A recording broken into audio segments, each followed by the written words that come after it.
Hello दोस्तों, कैसे हैं आप सब लोग। तो दोस्तों, आज आप सब के लिए मैं एक बहुत ही इंपॉर्टेंट क्वेश्चन लेके हाजिर हो चुकी हूँ। Functions of reserve bank of India.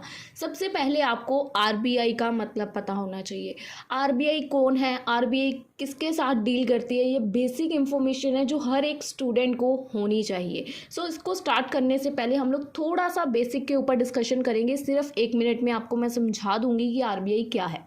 आप सब लोग बैंक्स में जाते हो, जैसे पीएनबी हो गया, हमारा आईसीआईसी बैंक हो गया, ठीक है, बैंक ऑफ बड़ौदा हो गया। हम लोग बैंक्स में जाते हैं सिंपली। तो जिन बैंक्स में हम लोग यानी कि आम जनता जाती है, उन बैंक्स को बोलते हैं कमर्शियल बैंक्स, ठीक है, जो कस्टमर के साथ डील करती है। सेकंड नंबर पे आते हैं हमारे आरबीआई यानी कि reserve bank of India.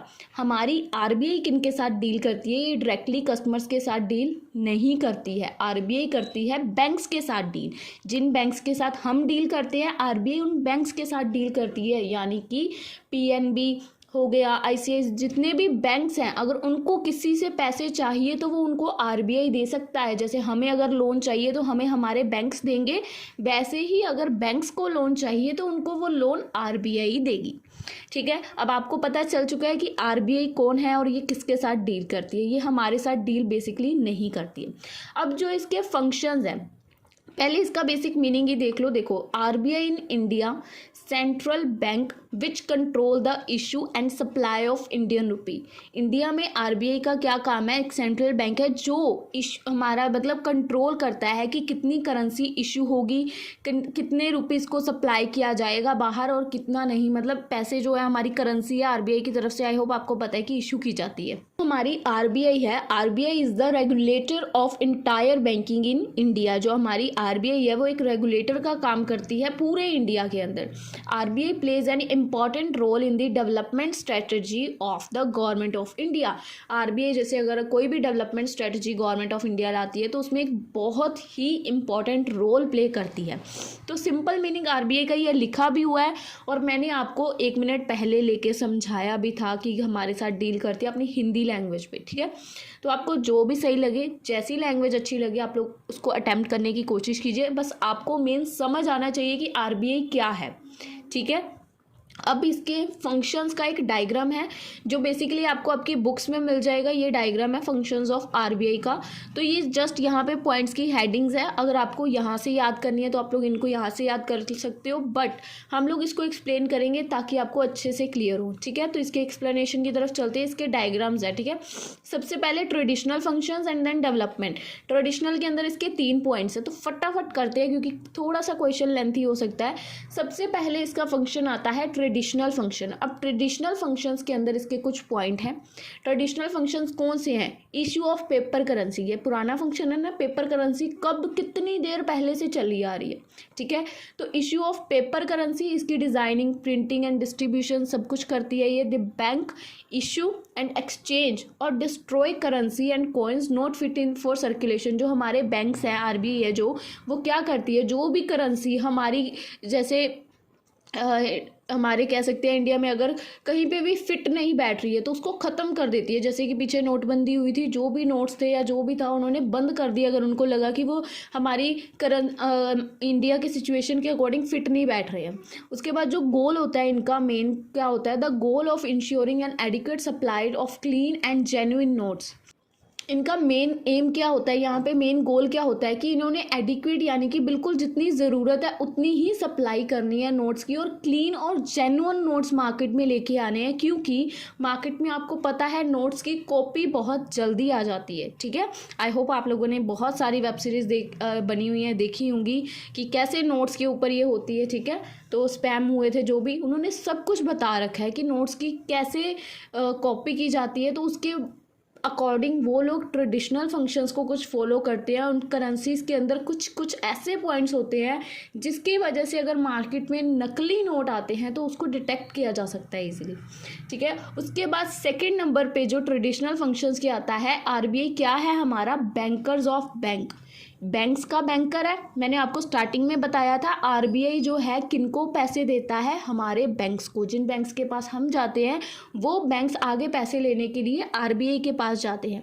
The reserve bank of India act as the bank of all the banks in the country. जितने भी बैंक्स हैं कंट्री में, सबके बैंकर्स का बैंक है RBI. It act as a lender. ये किसके अकॉर्डिंग एक्ट करता है? जैसे एक देनदार नहीं होता जो हमें लोन दे रहा होता है, as a lender of the last resort to the them, कि उनके पास लास्ट ऑप्शन यही है, इनके आरबीआई के पास ही बैंक्स को जाना है लोन लेने के लिए। जो भी शेड्यूल्ड बैंक्स है, the scheduled banks can borrow money from the reserve Bank on the basis of securities. अब आप लोगों को ये बात क्लियर होनी चाहिए, चाहे वो आरबीआई है, पर वो आरबीआई भी हमारे जो बैंक्स है जैसे पीएनबी से उनको फ्री में लोन नहीं देती है, बदले में सिक्योरिटीज अपने पास रखती है। चाहे बैंक्स का आपस में जितना मर्जी तगड़े वाला कनेक्शन है, पर आरबीआई किसी भी बैंक को बिना सिक्योरिटीज़ को अपने पास रखे लोन नहीं देती है, अमाउंट नहीं देती है। I hope it's clear. तो यहाँ पे वही लिखा हुआ है, चाहे शेड्यूल बैंक्स कैन बोरो, जितने भी हमारे वाले बैंक्स हैं वो मनी को बोरो कर सकते हैं रिजर्व बैंक ऑफ इंडिया से, पर on the basis of securities या कुछ फाइनेंशियल अकोमोडेशंस को गिरवी रख के। So RBI give loans to the commercial bank during the time of emergency. और आरबीआई से ये नहीं है कि हर दूसरे दिन जाके पैसे मांगने लग जाएंगे हम लोग, नहीं, सिर्फ एमरजेंसी के टाइम पे हम लोग जो आरबीआई है उससे हम लोग लोन ले सकते हैं। Second point I hope clear है आपको। First, issue of paper currency. Second, bankers का ये बैंक है। थर्ड पॉइंट क्या है? Regulation of credit. अब आप देखो, पहले क्या होता था, हर किसी को लोन वगैरह रेगुलेट यानी कि कर दिया जाता था, दे दिया जाता था। तो इसके ऊपर भी एक पॉलिसी लाई गई कमर्शियल बैंक्स के लिए, तो उसके बारे में यहाँ पे लिखा हुआ है, regulation of credit refers to control, कि हमें कंट्रोल करना है जो भी ऐसी पॉलिसी है कि जितने भी क्रेडिट्स हम लोग बांटे जा रहे हैं उसके ऊपर कमर्शियल बैंक्स के लिए एक पॉलिसी लाई गई कि उनको ये जो रेगुलेशन ऑफ क्रेडिट है इसके ऊपर कुछ कंट्रोल करना चाहिए। RBI control the creation of credit. RBI ने पीछे से ही कंट्रोल करना शुरू किया कि जो क्रेडिट है वो पहले कमर्शियल बैंक्स को ही कम दे। अगर कमर्शियल बैंक्स के पास पैसे कम होंगे तो ऑब्वियस बात है वो आगे कस्टमर्स को लोन देने से पहले उनकी अच्छे से जांच पड़ताल करेंगे। RBI can adopt different method. RBI ने सिस्टम को कंट्रोल करने के लिए बहुत सारे मेथड्स को अडॉप्ट किया ताकि क्रेडिट सिचुएशन को कंट्रोल किया जाए, क्योंकि पहले क्या होता था ना, मोस्ट ऑफ द पीपल्स को लोन दिया जाता था, पर आज अगर आप लोन देने जाओगे ना, अगर आज के टाइम में, तो इतनी सारी टर्म्स एंड कंडीशंस होती हैं, इतनी छानबीन करते हैं ना वो लोन देने से पहले। सो क्या है यहाँ पे कि उन्होंने कुछ कंट्रोल लगाया है यहाँ पे, वो उसी को लोन की फैसिलिटी देते हैं जिनके बारे में क्लीन चिट मिल जाती है कि ये बंदा लोन पे कर देगा। हालांकि इतनी छानबीन के बाद भी बहुत सारे लोग हैं जो इनके पैसे वापस नहीं करते हैं, ठीक है। तो आरबीआई ने कुछ डिफरेंट मेथड्स अडॉप्ट किए, जैसे कि क्रेडिट रेट के बारे में, ओपन मार्केट ऑपरेशंस में सीआरआर को चेंज किया, कुछ सिलेक्टिव मेथड्स कंट्रोल करने के लिए ना इसको उन्होंने अलग से निकाला, ठीक है। उसके बाद नंबर 4, आरबीआई। अब देखो, बैंकर्स का तो बैंक है ही है, आरबीआई गवर्नमेंट का भी बैंकर है। मतलब अगर कभी गवर्नमेंट को पैसों की ज़रूरत पड़ती है तो वो भी आरबीआई के पास ही जाती है। The banker of the government. RBI act करता है, RBI act as the banker of government. RBI government का भी बैंक है। It accept money for the account of union. ये जो हमारा आरबीआई है ये मनी को एक्सेप्ट करता है यूनियंस के अकाउंट में, and state government in India, and उनके बिहाफ पे पेमेंट करता है, एंड अदर बैंकिंग ऑपरेशंस को मैनेज करता है। जो भी पब्लिक के डेट्स है सबको मैनेज करने में ये हेल्प करता है। शॉर्ट फॉर्म में बोलूँ तो गवर्नमेंट को जितनी भी सिचुएशंस में अगर पैसों से रिलेटेड आती है तो उसमें आरबीआई उनकी हेल्प करता है। आरबीआई उनको सलाह भी देता है कि ऐसे नहीं ऐसे करो, सब कुछ आरबीआई उनको बताता है।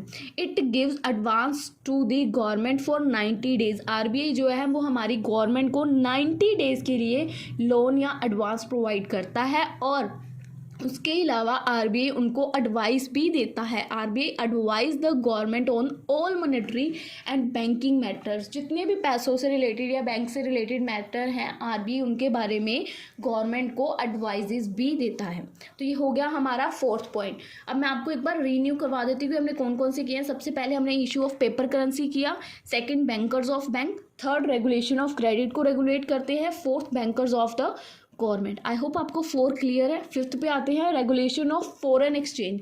अगर कोई फॉरेन एक्सचेंज होता है, जैसे कि यहाँ पे क्या लिखा हुआ है, the reserve bank has been entrusted with the responsibility of maintain the external value of the रुपी।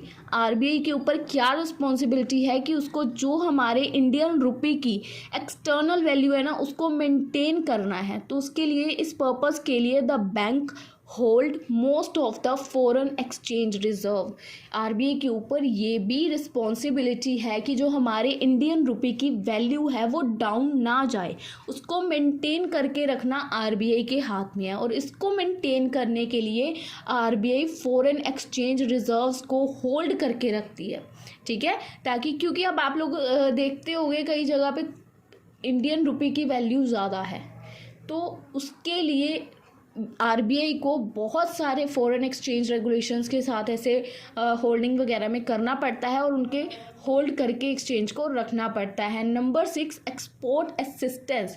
अब RBI grant loans to the exporters. जो एक्सपोर्टर्स हैं डायरेक्टली या इनडायरेक्टली, तो उनके थ्रू आरबीआई फॉरेन ट्रेड को प्रमोट करती है इंडिया में, ताकि जो भी उनकी करेंसी यहाँ आ सके, यहाँ की करेंसी वहाँ जा सके। तो एक्सपोर्ट असिस्टेंस में आरबीआई यहाँ पे कुछ लोन से ग्रांट करती है एक्सपोर्टर्स को डायरेक्टली, ठीक है। उसके बाद क्लियरिंग हाउस फैसिलिटी। जैसे कि हमारी क्लियरिंग हाउस फैसिलिटी कह सकते हैं कि अगर कोई हमें प्रॉब्लम आती है, जैसे कि RBI also function as clearing house, inter banking obligations are easily settle through this house. यानी कि अगर हमारा जो क्लियरिंग हाउस है, अब आप लोग ना कभी बैंक जाओगे तो ध्यान देना, वहाँ पे ना एक क्लियरिंग बॉक्स टंगा होगा साइड में। बैंक्स के अंदर जब हम लोग जाते हैं तो वहाँ पे एक क्लियरिंग बॉक्स टंगा होता है। तो अब जैसे मेरे पास ना एक कोई चेक आया है, मेरे पास चेक आया है पीएनबी का, ठीक है। अब वो चेक मुझे क्लियरिंग बॉक्स में डालना है, उस चेक को मुझे क्लियर करवाना है, पर मेरे घर के आसपास कहीं भी पीएनबी बैंक नहीं है। मेरे घर के पास कोई और बैंक है, पीएनबी को छोड़ के कोई भी और बैंक अज्यूम कर लो, वो मेरे घर के पास है।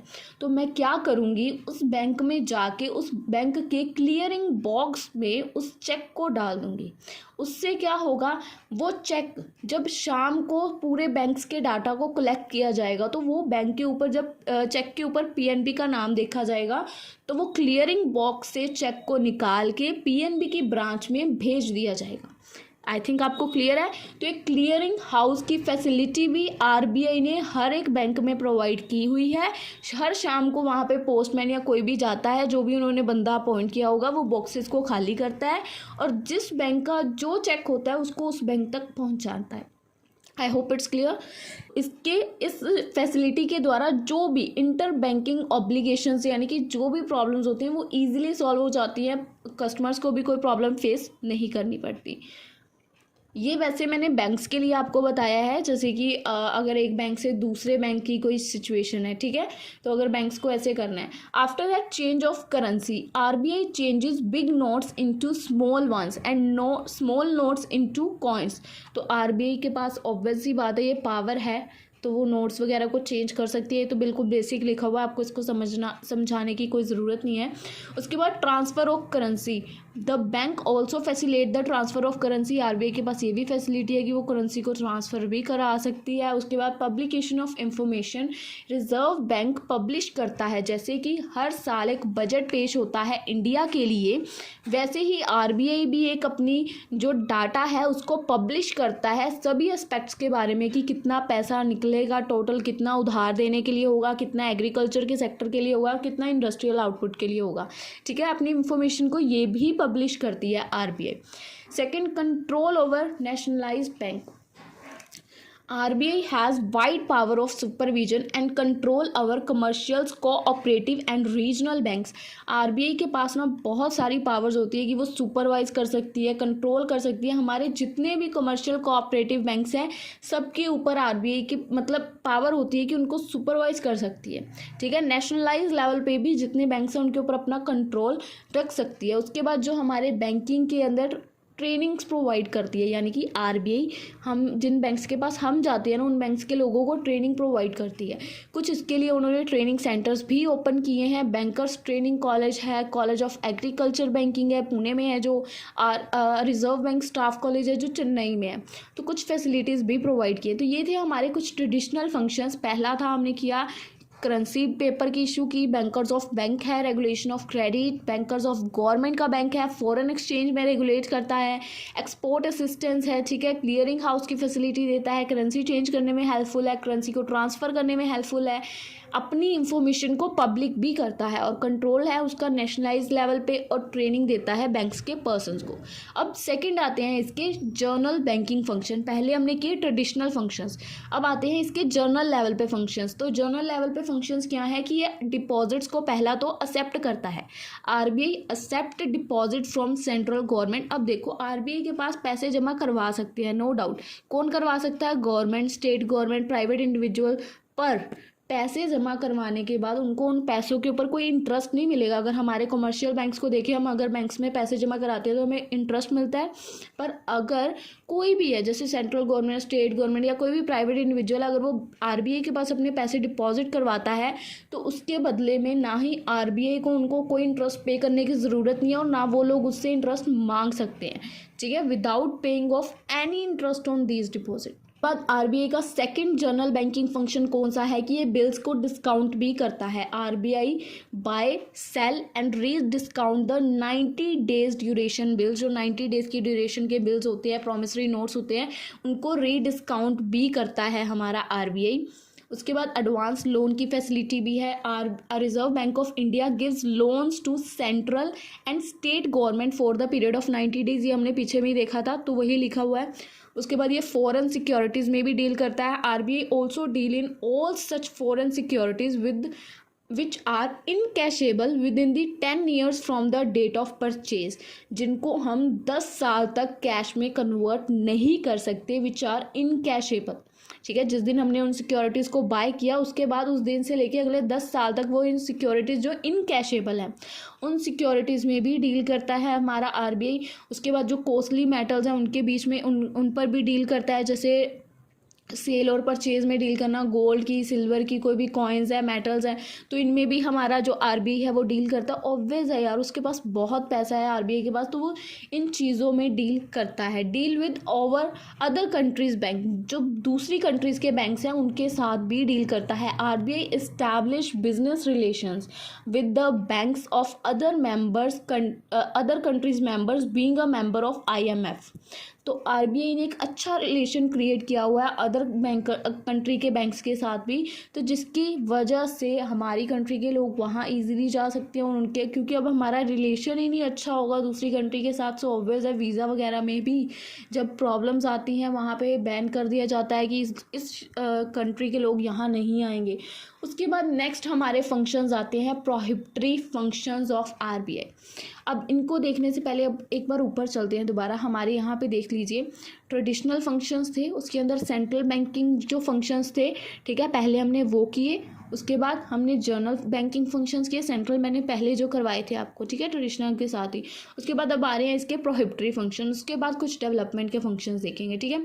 तो अब आते हैं हम लोग इसके प्रोहिबिटरी फंक्शंस। प्रोहिबिटरी क्या होता है? प्रोहिबिटरी यानी कि जिन फंक्शंस के ऊपर रोक है। आरबीआई की कुछ ऐसी भी सिचुएशंस है जिनके ऊपर रोक लगाई गई है। Reserve bank of India act prohibit this banks from performing certain functions. The prohibitory functions कुछ हैं आरबीआई के जो यहाँ पे लिखे गए हैं।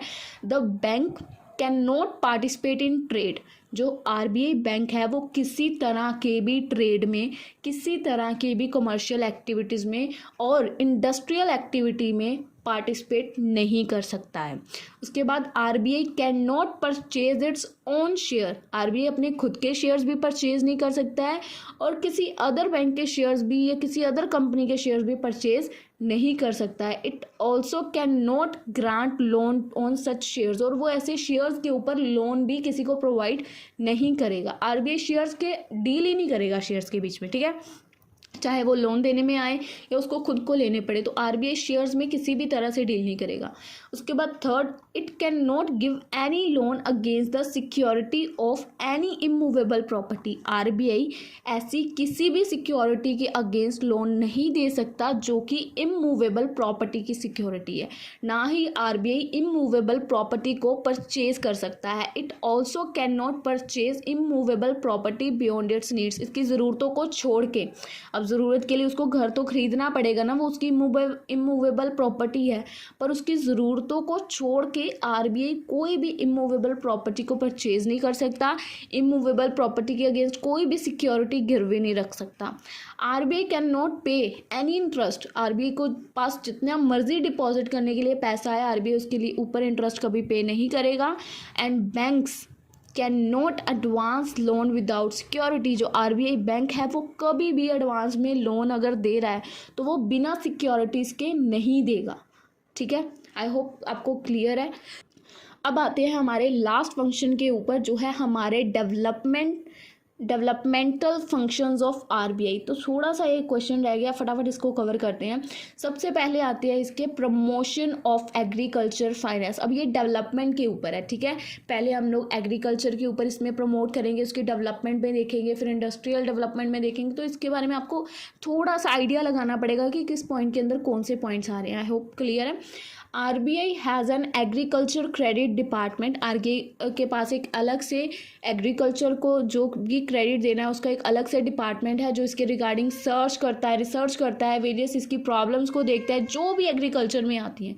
तो हमारी जो आरबीआई है वो ऑल्सो एडवाइस भी करती है central government, state government and cooperative society को, जो भी एग्रीकल्चर की ग्रोथ के लिए जितने भी ज़रूरी एस्पेक्ट्स हैं उनके बारे में भी आरबीआई उनको गाइडेंस देती है। तो एग्रीकल्चर फाइनेंस के लिए आरबीआई जब भी वो अपना इंफॉर्मेशन शेयर करती है, जैसे बजट प्रेजेंट होता है वैसे ही, तो उसमें एक अलग हिस्सा एग्रीकल्चर के लिए भी रखा जाता है। उसके बाद सेकंड नंबर पे आता है promotion of industrial finance. Reserve bank provide significant financial help for the industrial development of the country. जो इंडस्ट्रीज की डेवलपमेंट है उसके लिए भी आरबीआई एक इंपॉर्टेंट फाइनेंशियल हेल्प प्रोवाइड करती है। जो भी कमर्शियल बैंक्स है can take care of the working capital requirement of the industrial unit. जो हमारे कमर्शियल बैंक्स है वो इसका ध्यान रखते हैं, जितनी भी वर्किंग कैपिटल रिक्वायर की ज़रूरत है वो उनको प्रोवाइड की जाए। बट इंडस्ट्रियल ग्रोथ जो है वो इस पर पॉसिबल नहीं है कि अगर हमारे जो भी अगर हम लोग इन्वेस्टमेंट कर रहे हैं तो हम लोग उसको छोटे समय के लिए इन्वेस्ट कर रहे हैं, तो नहीं। But industrial growth can not be possible in the absence of. अब ये तो है नहीं मैं आज पैसे इन्वेस्ट कर रही हूँ और सोच रही हूँ कल वो 10 गुना हो जाए, नहीं होंगे। तो वही कह रही है, अगर हमारा ये प्रोस्पेक्टिव नहीं है, या तो हमने उसको कम से कम 6 महीने या उसको 1 साल के लिए इन्वेस्ट नहीं करना है, तो इस केस में इंडस्ट्रीज़ के अंदर ग्रोथ पॉसिबल नहीं है।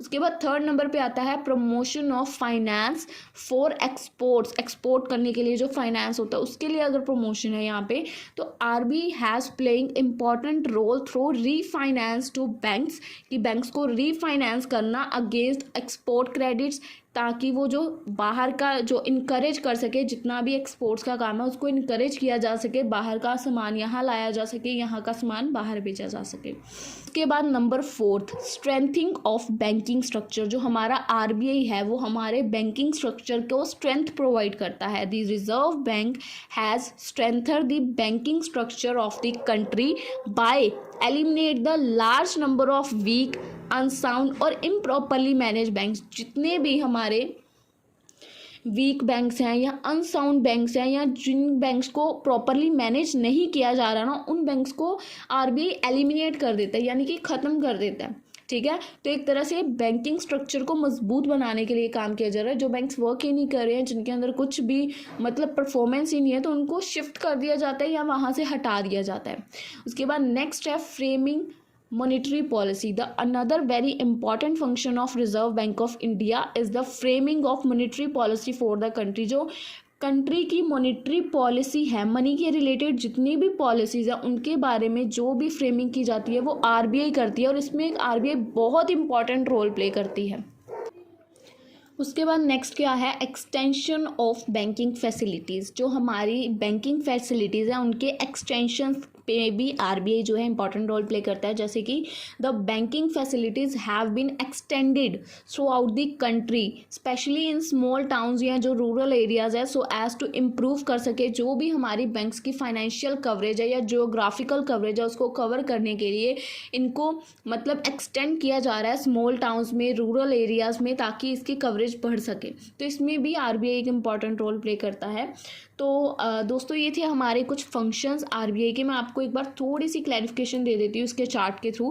पहले हमने इसके ट्रेडिशनल फंक्शंस किए, अब आप लोग यहाँ पे कंफ्यूज हो गए कि ट्रेडिशनल के बाद यहाँ शुरू कर दिए थे। ट्रेडिशनल के अंदर पहला पॉइंट सेंट्रल बैंकिंग फंक्शंस का हमने किया था, ठीक है। ट्रेडिशनल के अंदर हमने पहले सेंट्रल बैंकिंग की किए। तो ये कुछ पॉइंट्स यहाँ पे लिखे हुए हैं, इनमें से आपको जो याद हो आप उतने लिखिएगा। इतना लेंथी क्वेश्चन वैसे एग्जाम में आप लोगों को याद नहीं रहेगा, तो जो पॉइंट्स आपको इजी लगे वो पिक कर सकते हो आप। उसके बाद कुछ इसके जर्नल फंक्शंस है जो जर्नल बेसिस पे है। उसके बाद कुछ इसके प्रोहिबिटेड, और आफ्टर दैट लास्ट पे प्रोहिबिटेड फंक्शंस कौन से हैं जिनके ऊपर रोक लगी हुई है, जो नहीं कर सकते, ठीक है। उसके बाद उसके कुछ डेवलपमेंट के फंक्शंस है जो एग्रीकल्चर, इंडस्ट्री, एक्सपोर्ट, बैंकिंग और बैंकिंग स्ट्रक्चर के ऊपर हैं। तो आप लोग इसकी ईजिली लिख सकते हैं।